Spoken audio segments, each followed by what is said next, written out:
The Google Pixel 10 Pro XL is the Pixel phone to buy this year. The Pixel 10 Pro can match the Pro XL on the most important features, but the benefits of the larger display, along with a couple of features that are simply better on the XL device, make the Pixel 10 Pro XL my favorite of the new Pixel family, and the phone I would recommend first but not last. I feel confident recommending the Pixel 10 Pro XL above the rest and above any other Android phone you can buy right now, because I spent the last year using the Pixel 9 Pro as my primary work phone. That means I know exactly why the Pixel is a great phone for being productive, but I also know that I wish I would had a bigger screen than the 9 Pros. The Pro XL will be my primary device this year for sure. If you haven't checked out a Pixel phone in a while, you really should head to a store and get your hands on one. The latest Pixel 10 Pro XL is polished and well built, with a refined look and gorgeous materials and color combinations. It's a much nicer looking phone than the latest iPhone 16 Pro Max, and it delivers on a number of features Apple hasn't been able to match. Google's AI features are the most advanced on any smartphone and often most unobtrusive.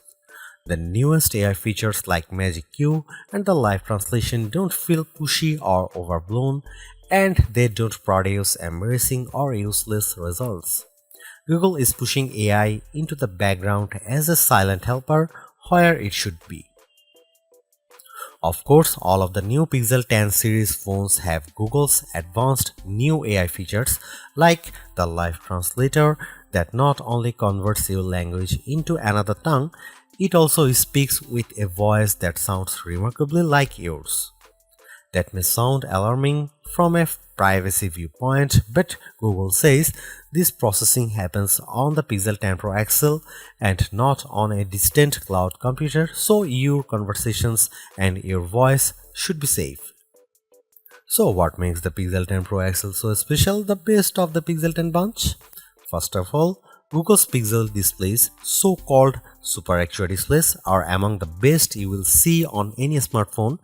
These screens are bright and colorful and very sharp.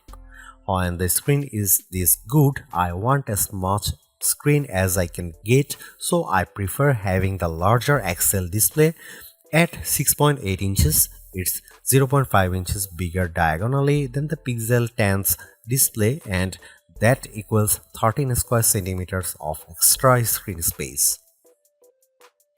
The Pixel 10 Pro XL also has the largest battery of all the new Pixel phones, and that equates to the longest battery life, both in my real-world testing and our battery rundown test.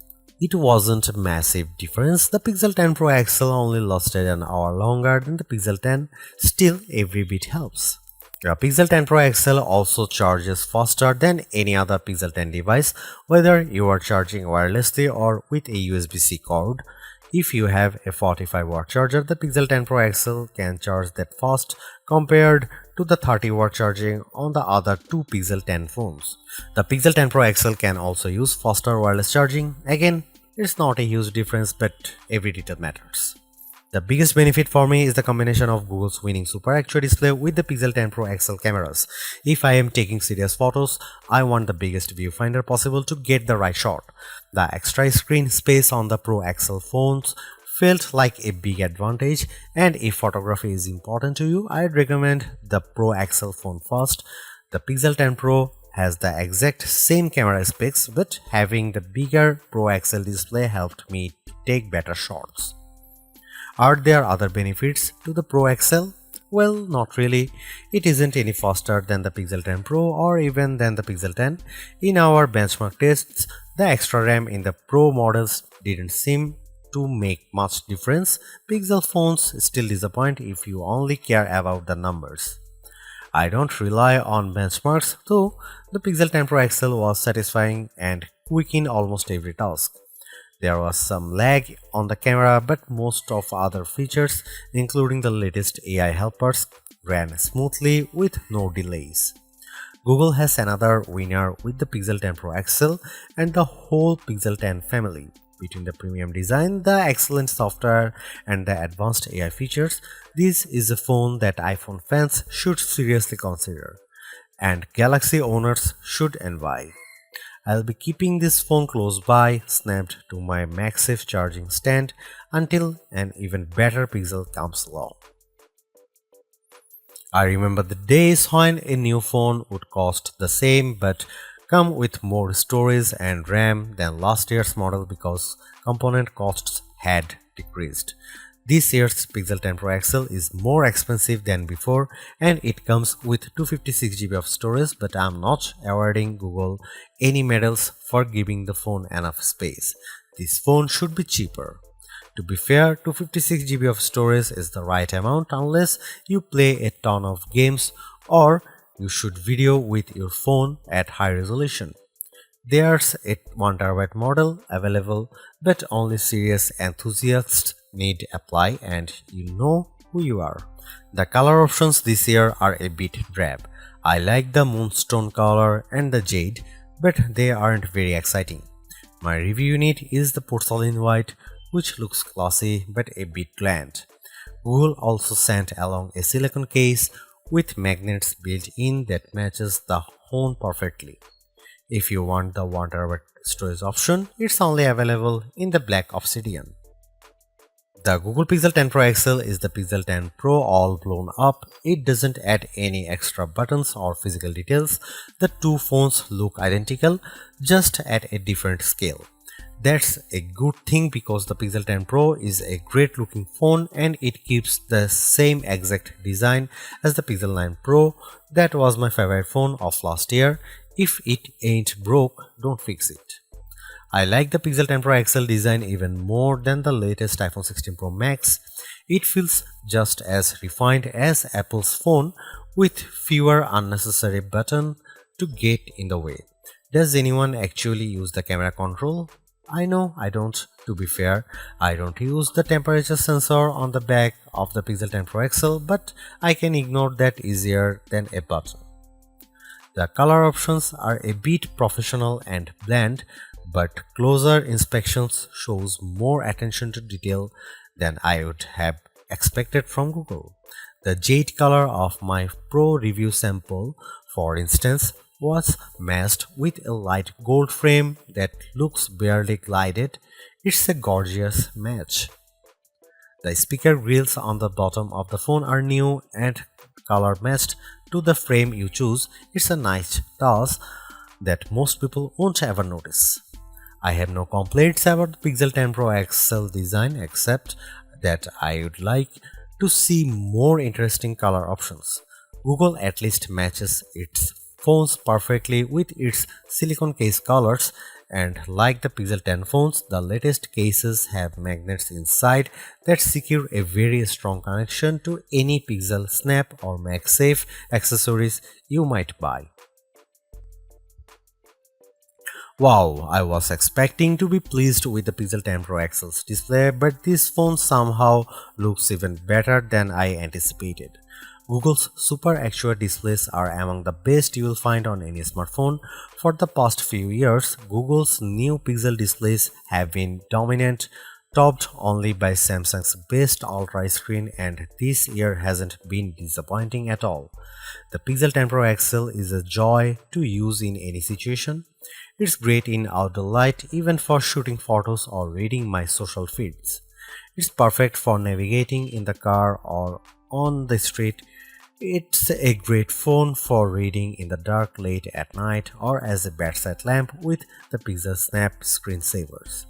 In fact, I like this display so much that I think it justifies paying more to have more of it. The Pro XL is the Pixel to buy not just because it has a bigger screen, but because the screen is so enjoyable that I want to have as much of it as possible. Whether I'm watching videos, taking photos, or playing games, the Pixel 10 Pro XL display is my favorite on any smartphone I own. The Google Pixel 10 Pro XL highlights Google's clean and well-designed interface. I love the Material 3 expressive interface design, as Google calls it Pixel version of Android. It's friendly without feeling cartoonish, and it packs plenty of useful widgets and tools that are easy to manage and don't hog my attention. With so much screen space, it was a joy to create AI wallpapers and populate my home screen with Google's sleek widgets. I let the phone set all of my icon and widgets colors to match my wallpaper, creating a unified theme, and the phone darkened the colors as the day went on, finally flipping to dark mode after sunset. That's the best of Pixel, a well-designed interface filled with just enough useful features to make the phone a tool you always want in your pocket. The Pixel 10 Pro XL will definitely remain my primary work phone after this review is published. It gives me simple customization and shortcuts that removes the clutter of apps from my home screen and surface just the information I need. I wish iOS was better at this. The Pixel 10 Pro XL also has some of the most useful AI features you'll find on a phone, and I am a big fan of Google's call screening tools. I can let Google AI answer when an unknown number calls, and it will give me a text transcript of whether my caller says, then I can decide whether to answer the call or not. This feature is only available on Pro Pixel models, and it's worth the upgrade if you take a lot of calls. Apple lets you make a contact card for yourself that will accompany your phone number when you share your details. Google lets you make the contact card for your contacts instead of having them do the work. That seems like a better solution since not everybody owns an iPhone and Apple's contact card don't work across platforms. Even Google's Daily Hub is more useful than other attempts I have seen. Samsung, Motorola, and now Google all offer a homepage for your personal information gathered and summarized by AI. On my Galaxy S25 Ultra, the now brief page has been useless at best and oddly flippant at worst. On the Pixel 10 Pro XL, the Daily Hub offers more useful information, links I actually enjoy, and easy access to more information. There are still some odd and off-putting AI features, usually generative AI tools. The Recorder app, for some odd reason, offers a generate a musical background for your recordings. I don't really need a pop metal soundtrack for my business interviews. Thanks. Still, it's easy to ignore these oddities, and Google mostly doesn't shove its AI in your face. The Pixel 10 Pro XL and the Pixel 10 Pro have identical camera lenses and sensors, but I am calling the Pro XL the better camera phone because of the larger display and longer battery life. Both of those attributes are features that camera buyers look for, and they make a difference when shooting the pixels. The photos I got from the Pixel 10 Pro XL were fantastic, perhaps the best I have seen on any camera phone. The Pixel 10 Pro XL took photos with very accurate colors and plenty of details at every focal range. For night photography, it was no contest. The Pro XL took pics that looked like I had a professional flash gun attached, while the iPhone shots looked much darker and lacked focus. You can see plenty of AI help in the photos, but usually the results don't look fake or off-putting. The only downside to Pixel photography is Google's camera app. It's a nightmare. It's hard to use with settings that seem to conflict with each other. At just one setting, like changing from 12 megapixel to 50 megapixel resolution, and a handful of other settings suddenly go dark without warning. Here you can see some camera samples of the new Google Pixel 10 Pro XL.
Google's made a few but effective upgrades to the Pixel 10 Pro XL.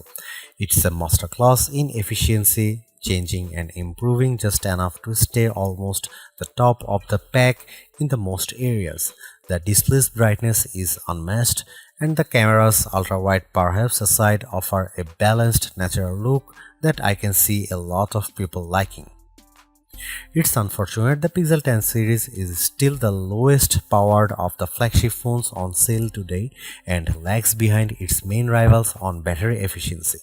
Hopefully, access to Google's latest AI tools makes up for that for anyone who decides to take the plunge, although perhaps give it a couple of months if this is your primary reason. Hopefully by then the seemingly incomplete Magic Q and the preview version of the camera coach will have been made whole. The Galaxy S25 Ultra may still be a better pick for you if you want more power and power efficiency from your phone. The Pixel 10 Pro may also be a better fit than the XL considering you only sacrifice display size and battery life for a cheaper phone that's otherwise just as capable as its large sibling. But the Pixel 10 Pro XL is the most capable of competitive of Google's latest batch of phones. If you are buying a phone right now and want best-in-class software combined with top-tier hardware, this Pixel is probably the one to pick.